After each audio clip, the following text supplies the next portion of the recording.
Loaded down with a whole hatchpatch of meanings, open to interpretation and misinterpretation, judgment or prejudgment, the tattooed body communicates with those of equal and unequal status and still remains misunderstood. It touches us through its desire to convey a message, but also develops armor plating against touch, the touch which is no touch, but invasion and occupation. Tattoos throughout the world serve as a sign of initiation into tribal cultures.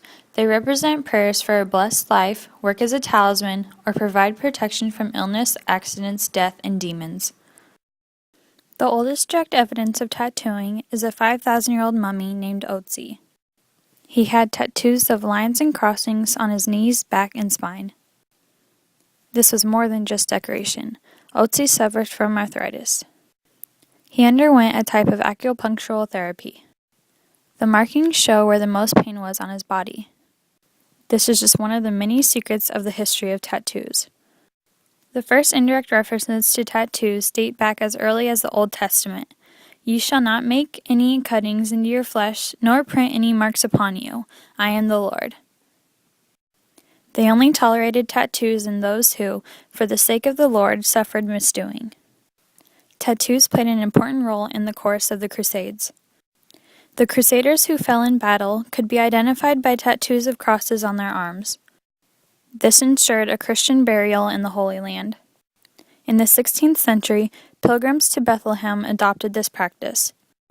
They also had the information pertaining to their pilgrimage tattooed on their right arm next to the cross. Tattoos were used for expressing religious beliefs and political statements in a cultivated world. Karl IV, King of Sweden and Norway, had the Liberty Cap tattooed with the words "Freedom, Equality, Brotherhood, and Death to the King." This tattoo was to state his goals of the French Revolution. In the 18th century in Europe, James Cook started people's fascination with tattoos after he traveled across the Pacific Ocean in 1771. He brought the Samoan word tarto back to the Old World, meaning tattoo. Tattoos became a mark of paradise. In Samoa, having a tattoo is a way of life, a passage into adulthood. The patterns of these tattoos promise that the bearer will be at home by bearing marks of belonging, meaning, and identity. The subject is as much an itinerary as an identity, and location is as much a passage as a place. The tattoo ushers the bearer into language. Patterns signal the bearer's status as clothed for life. Clothed not to cover your nakedness, but to show you are ready for life, and for adulthood and service to your community, that you have triumphed over physical pain and are now ready to face the demands of life, and ultimately to master the most demanding of activities, language. Pacific tattoos can be a lifelong endeavor. Patterns could be elaborated on or added to as the individual's exploits and social standings increased. Herman Melville also visited the islands. He used the tattoos to present the concept of culture. He used the tattoos to study the contact between or among differing cultures. The perception of the tattoos from the unmarked observers and the marked observers differed greatly. David Porter sailed to the island in 1813. He was the captain of the U.S. Navy ship the Essex. David wrote, "The old men, but particularly the chiefs, are entirely black, but this is owing entirely to the practice of tattooing with which they are covered all over, and it requires a close inspection to perceive that the blackness of their skin is owing to this cause." He emphasizes that the black skin is not acquired at birth, but attained later through art. Charles S. Stewart was a naval chaplain who arrived in 1829. He rejected the tattoos. He describes the process as removing oneself from his natural tribe rather than acquiring the tattoos. He claims the marks threatened to separate the man from his children by making him a member of a separate race. He writes, "Judging from the complexion merely, they would never have been thought to be his children. For while scarce darker than a clear brunette themselves, he, in every part of his person exposed, was black as a Moor, from the effect of tarto." On the other hand, the marked observers had a different perspective. Joseph Banks came from one of the wealthiest families in England. He got a tattoo when he visited the Pacific Islands. He returned home famous, feted, and later knighted.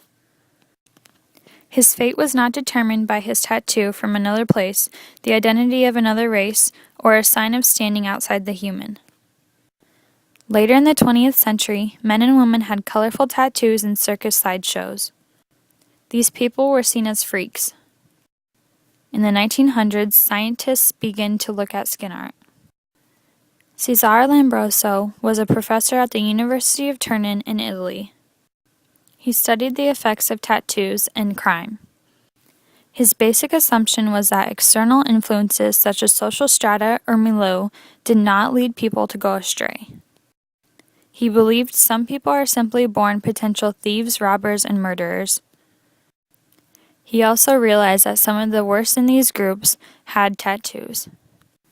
In the 19th century, Irizumi was born in Japan. Irizumi is a full-body tattoo. Soon, England and Japan exchanged ideas of tattooing. Some famous Europeans were actually tattooed by Japanese artists. These include King George V of England, the Duke of Edinburgh, Queen Olga of Greece, and Tsar Nicholas II of Russia. In more recent times, tattoos have been linked to sexuality. Albert Perry is the author of Tattoo: Secrets of a Strange Act as Practiced Among the Natives of the United States. In his book he writes, "The very process of tattooing is essentially sexual. There are long, sharp needles, there is a liquid poured into the skin, there are two participants of the act, one active and one passive. There is a curious marriage of pain and pleasure." He claimed that men who wish to be pierced by the tattoo needle, the logic goes, are homosexual or seek at least a homosexual experience.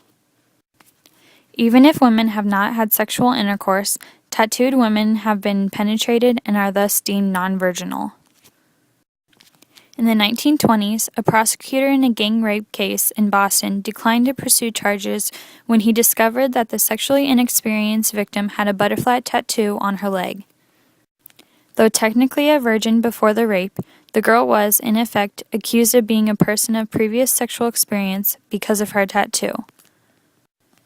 In 1990, an article in American Family Physicians advised doctors to be aware that their tattooed patients will demonstrate a proclivity towards lesbianism, homosexuality, or bisexuality, as well as sexual exhibitionism, sexual sadomasochism, or sexual fetishism. These assessments suggest that every aspect of the tattoo, creating or receiving the designs, and wearing or looking at them, is sexualized. Now we know there are many different motivations for getting a tattoo, including decoration, herd instinct, narcissism, exhibitionism, possession, sadomasochism, rivalry, homosexuality, crypto-homosexuality, manhood initiation rite, masculine status, an existential act, compensation, imitation, compulsion, celebration, aliveness, nonconformity and rebellion, gang membership, fetishism, pastimes, utilitarian, guilt and punishment, advertisement, sentimentality, peer pressure, magic and totemism, religion, consecration, stigmata and the Messiah complex, and national and/or ethnic origins. What was once just a pattern is now a game of thoughts and dreams. And only those who are unmarked have skin which makes no statement at all.